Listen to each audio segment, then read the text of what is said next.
Un rey construyó un lago, no una presa, no un canal, un lago entero, cavado por decenas de miles de manos a 3000 metros de altura, para abastecer una ciudad que no debía existir donde existía.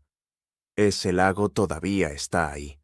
La ciudad desapareció hace 2600 años, y junto a ella desapareció el único imperio que mantuvo a raya al imperio asirio durante casi 200 años. No lo vencieron, lo borraron. Hay una diferencia. Lo que los vencedores enterraron no fue solo una civilización. Fue la evidencia de que los imperios que hoy llamamos invencibles necesitaron 2 siglos y una traición interna para terminar con ellos.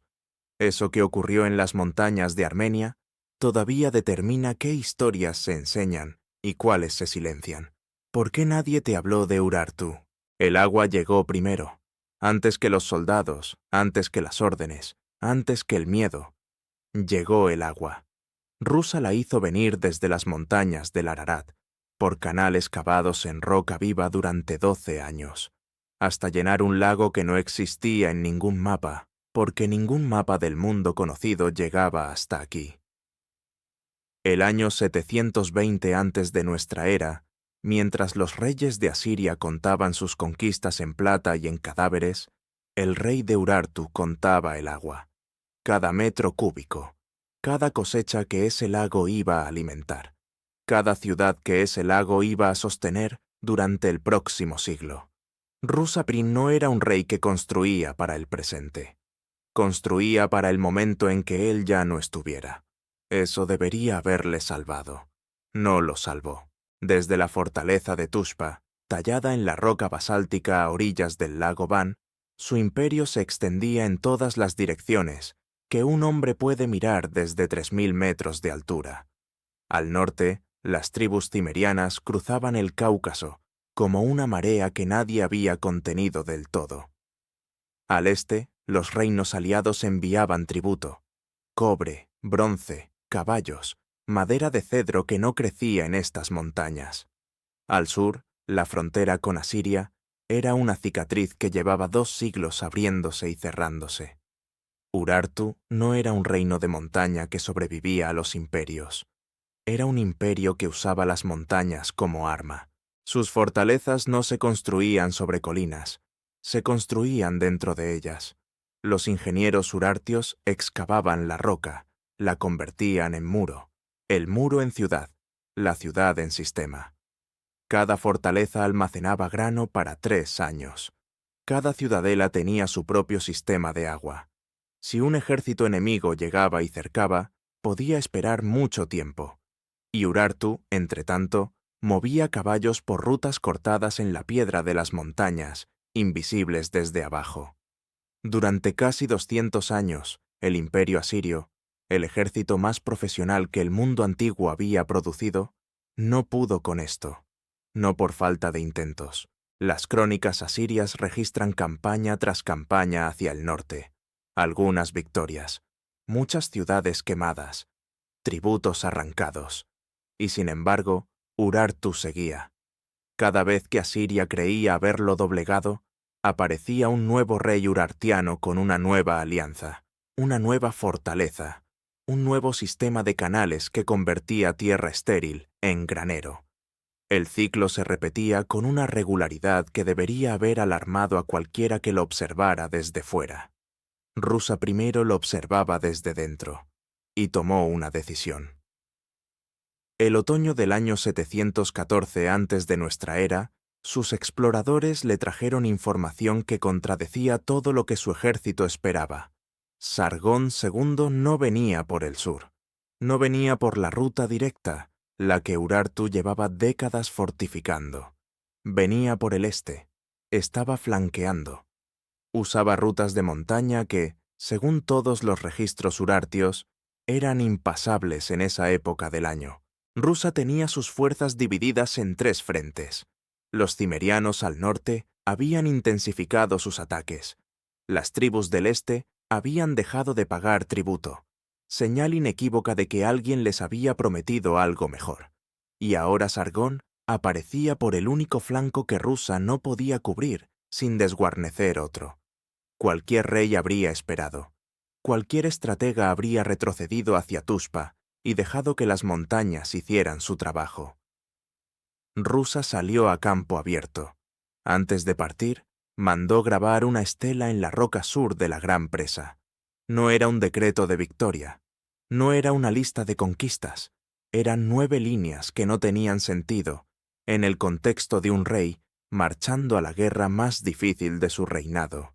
Nadie supo interpretarlas. Nadie las buscó, porque la historia que vino después hizo que pocos se interesaran en lo que Rusa pensaba antes de ese otoño. La estela todavía está ahí. Lo que decidió Rusa esa tarde no fue solo una táctica. Fue la primera grieta en un sistema que había tardado 2 siglos en construirse. Y la grieta no venía de fuera. Venía de la única fuente que ninguna fortaleza en roca viva puede detener. Venía de la certeza de que era invencible. ¿Fue Rusa el estratega que sostuvo un imperio imposible durante 2 siglos? ¿O el rey que firmó su sentencia de muerte con sus propias manos la tarde que decidió salir a campo abierto? La carta existe, guardada durante siglos en arcilla cocida, desenterrada en el siglo XIX, traducida, catalogada. Es una carta que Sargón II de Asiria le escribió a su dios Ashur después de la campaña del año 714, antes de nuestra era. Es la carta de un rey que ganó, y si la lees de verdad, es también la carta de un rey que miente.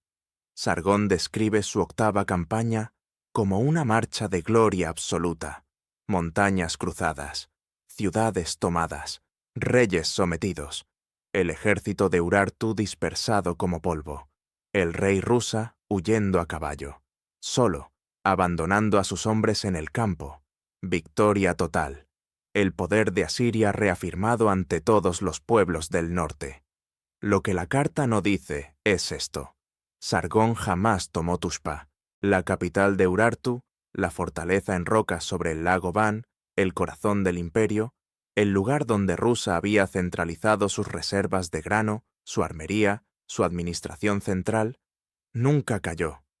Sargón llegó a la región, destruyó ciudades secundarias, quemó templos, se llevó botín, y luego se fue. Le escribió a su dios una carta de victoria épica y regresó a Nínive sin haber tomado la ciudad que habría significado el fin real de Urartu. ¿Por qué? 2 versiones sobreviven, y ninguna conviene al poder. La primera. Tuspa era inexpugnable en ese momento.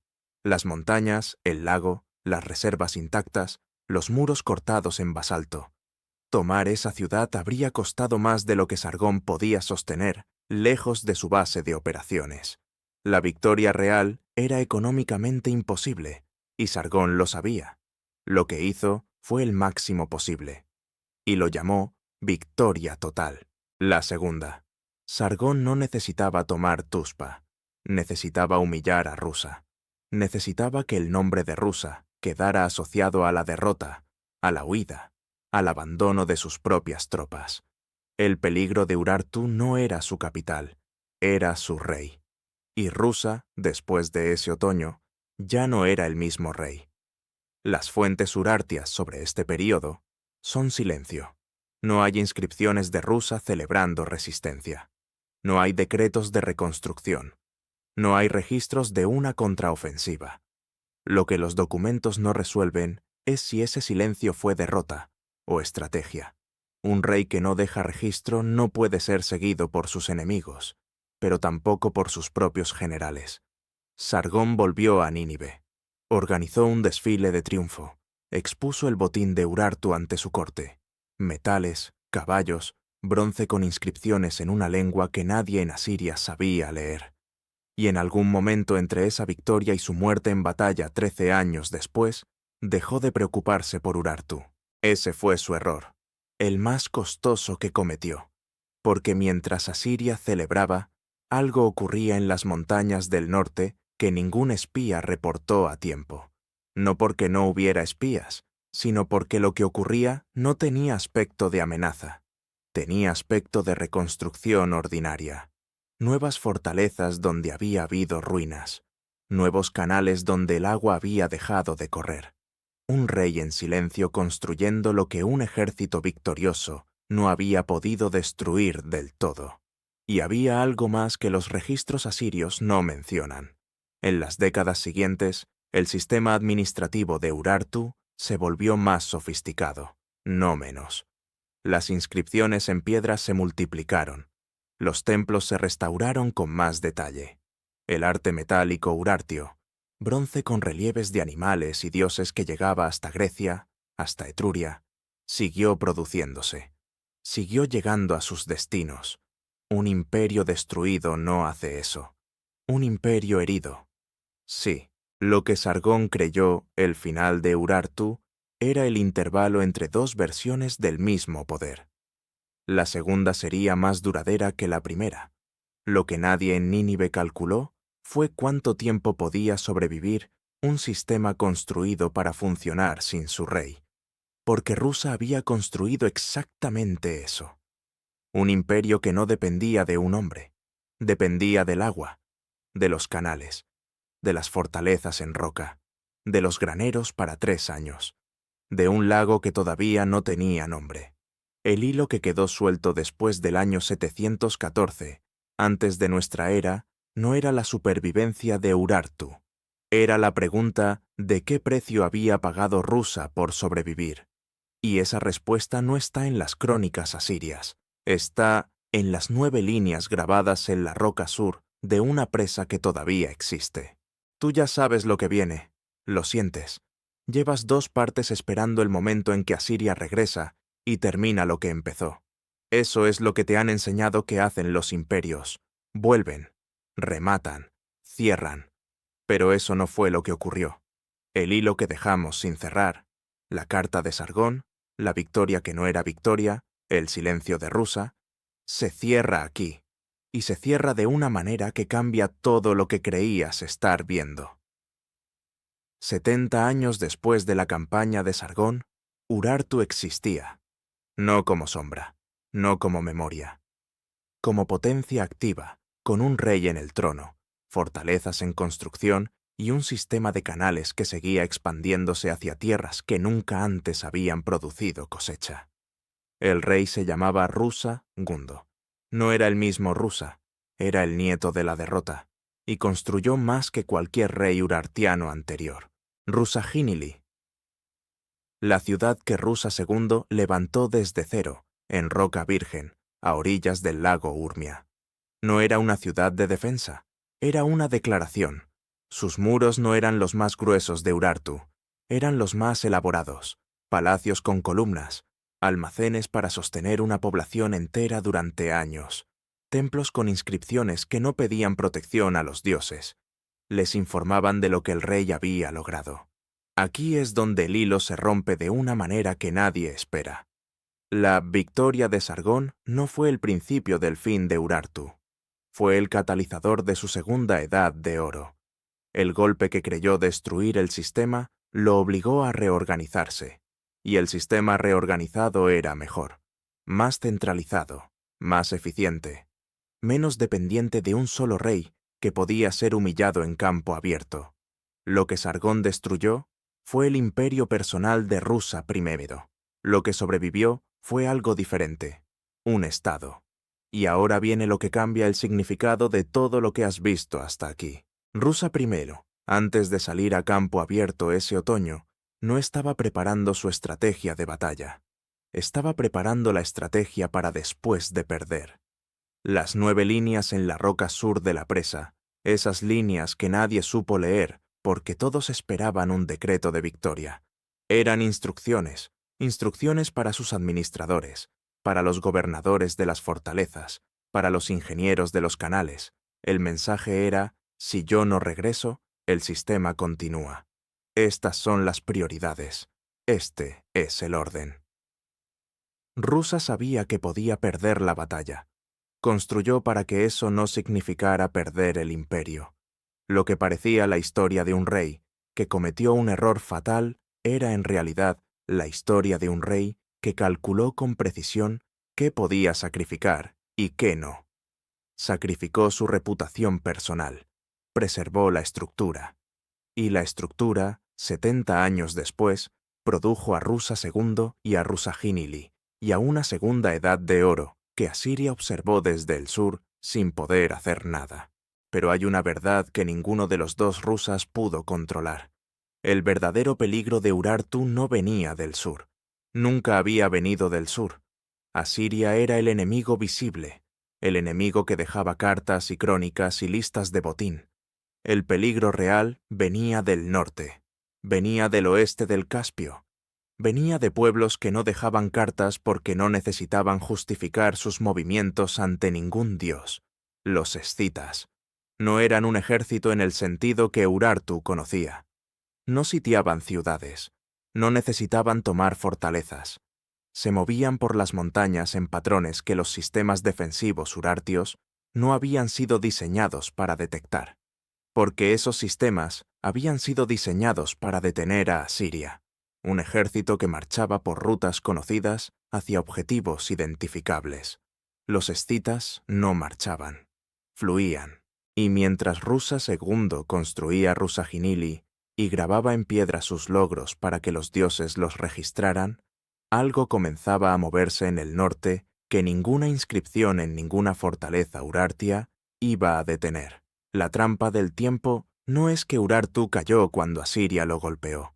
La trampa es que Urartu sobrevivió a Asiria, y eso fue lo que lo mató, porque sobrevivir a Asiria significó seguir mirando al sur durante 2 siglos más, seguir construyendo hacia el sur, seguir pensando que la amenaza tenía el rostro de Sargón, y cuando el peligro llegó, llegó de donde nadie miraba.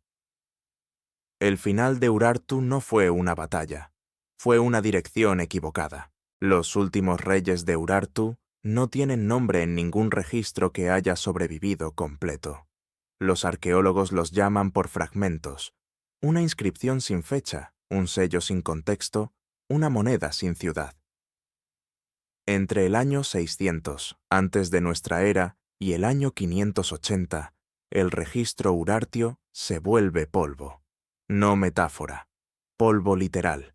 Las estelas fueron destruidas, las tablillas quemadas, los nombres borrados de una manera que no ocurre por accidente. Ocurre cuando alguien decide específicamente que esos nombres no deben llegar al futuro. Lo que parecía coincidencia en las partes anteriores era un patrón deliberado, y el patrón apunta a algo que los libros de historia no resuelven limpiamente. Los medos llegaron desde el este. Ciaxares, el rey que reorganizó el ejército medo en unidades profesionales, copiadas parcialmente del modelo asirio, cruzó la frontera urartia en algún momento entre esas 2 fechas. Lo que encontró no fue un ejército en formación, no fue una resistencia organizada. Lo que encontró, según los registros indirectos de fuentes vecinas, fueron ciudades que ya llevaban años en un estado que ninguna fuente llama derrota, pero que tampoco llama funcionamiento normal. Las fortalezas estaban guarnecidas, pero con menos hombres. Los canales seguían corriendo, pero con menos mantenimiento. Los almacenes tenían reservas, pero de 2 años, no de 3. Urartu no colapsó en una batalla. Se fue vaciando, lentamente, durante décadas, como un sistema que sigue funcionando porque nadie ha tomado la decisión formal de detenerlo, pero al que nadie está alimentando ya con la misma convicción que antes. Lo que destruyó a Urartu no fue un enemigo exterior. Fue la pérdida de algo que no aparece en ninguna inscripción, porque ningún rey urartio supo cómo inscribirlo en piedra. Porque en el mundo que Urartu habitaba, esa cosa no tenía nombre todavía. Fue la pérdida de la certeza de que valía la pena construir. Aquí detona la semilla de la parte 1, rusa, y construyó un sistema que podía sobrevivir sin su rey. Lo construyó así deliberadamente. Lo inscribió en la roca para que continuara. Y continuó.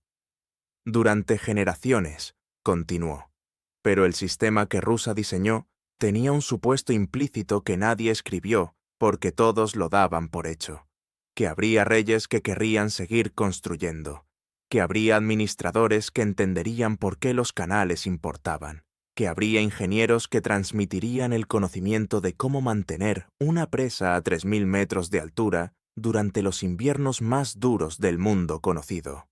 Lo que falló no fue la estructura, fue la voluntad de habitarla.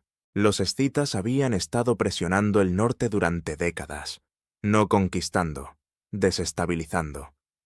Cada tribu aliada que se giraba hacia los escitas era un granero menos para Urartu, una ruta de caballos menos, un sistema de señales menos.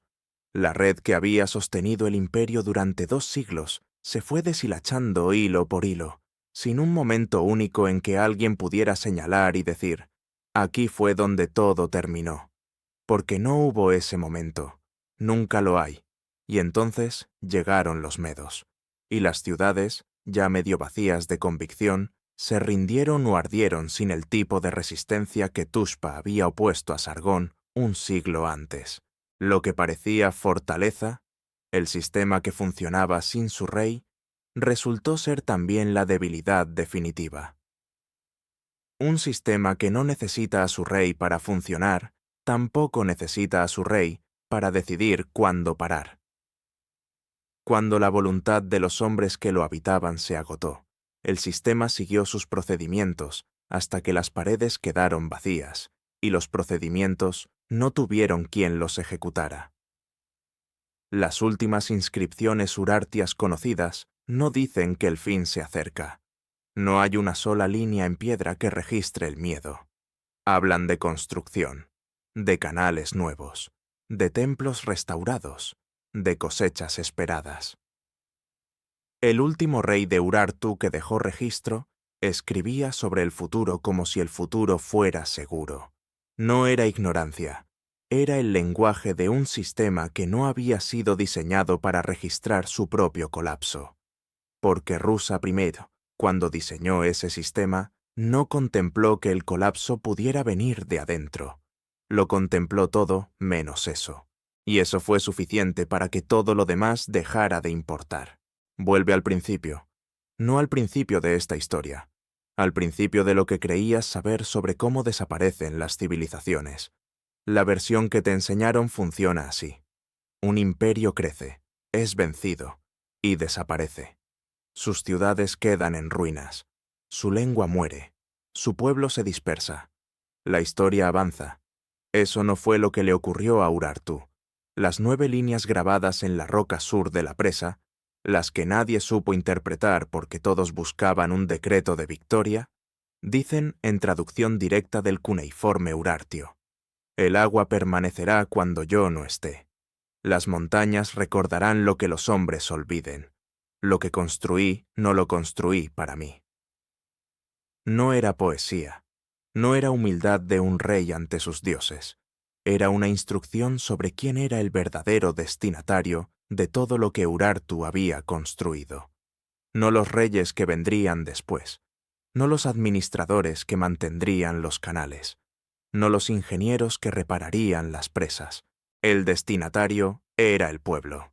La gente que vivía en las montañas, que cultivaba con el agua de los canales, que habitaba las ciudades excavadas en roca, que aprendió a sobrevivir inviernos a 3000 metros de altura, porque las fortalezas de Urartu les enseñaron cómo hacerlo. Ese pueblo no necesitaba un rey para saber que las montañas eran su territorio. Lo había aprendido en 2 siglos de existencia urartia. Cuando los medos llegaron y los últimos reyes desaparecieron sin dejar registro, ese pueblo no desapareció.